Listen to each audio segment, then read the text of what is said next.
This analysis delves into the recent and evolving legal and political conflict between the U.S. Department of Justice, DOJ, and the state of Maine, represented by its Secretary of State, over access to voter registration data.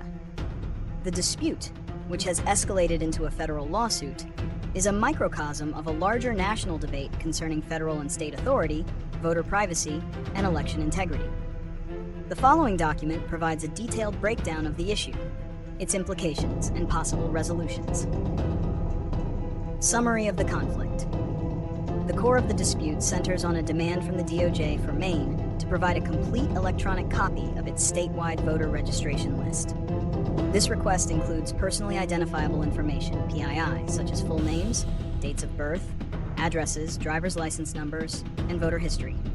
The DOJ argues that this data is necessary to ensure the state is complying with federal voting laws, specifically the National Voter Registration Act, NVRA, the Help America Vote Act, HA, and the Civil Rights Act of 1960. These laws, according to the DOJ, require states to maintain accurate and current voter rolls by removing ineligible voters. Maine's Secretary of State, Shenna Bellows, has repeatedly refused the request, describing it as an unprecedented fishing expedition and an overreach of federal power.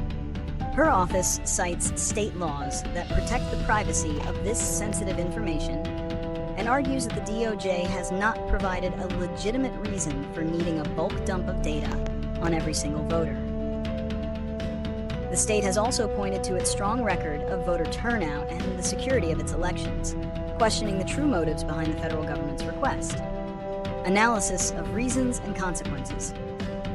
The conflict is driven by two fundamentally different interpretations of the law and the administration of elections. The DOJ views its role as enforcing federal statutes to ensure a fair and accurate electoral process, asserting that without direct access to the data, it cannot properly investigate or verify a state's compliance. From this perspective, states cannot pick and choose which federal laws they will comply with. The DOJ's stance is rooted in a belief that robust voter list maintenance is essential to prevent vote dilution and maintain public confidence in elections. Conversely, Maine and other states that have rejected similar requests see this as an intrusion into state sovereignty. Under the U.S. Constitution, states are primarily responsible for administering their own elections. Secretary Bellows contends that the request for private data on all voters is an unprecedented step beyond the traditional scope of federal oversight. The consequences of complying with such a request are significant from Maine's perspective. It would expose the private information of millions of citizens to a federal agency with a history of data breaches and no clear plan for data security. This could erode voter trust and potentially lead to the misuse of information for purposes other than election administration. For all states, a DOJ victory in this lawsuit could set a dangerous precedent, opening the door for future more excessive federal demands and undermining the state's constitutional authority over elections.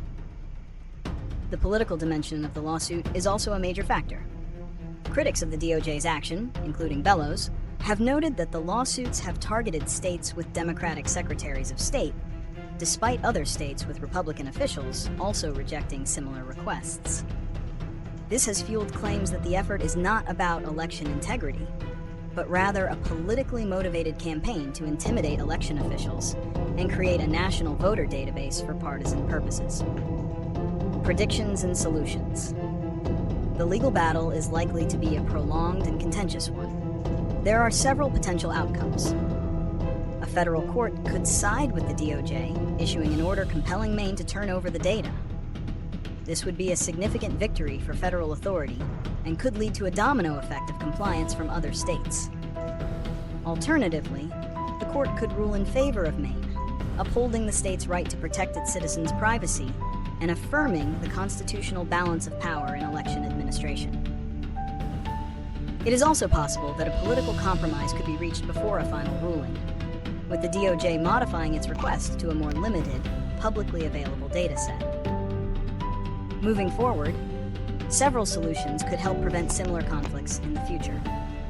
The most effective would be for Congress to pass new legislation that clarifies the rules for federal access to state voter data.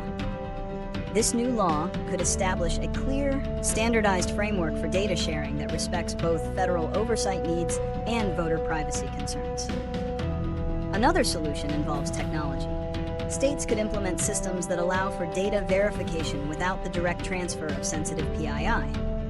For example, a secure, anonymized portal could enable the DOJ to cross-reference data points to identify ineligible voters without ever handling the private information itself. Ultimately, a lasting resolution will require a spirit of cooperation and a shared commitment to both election integrity and voter privacy, without compromising either.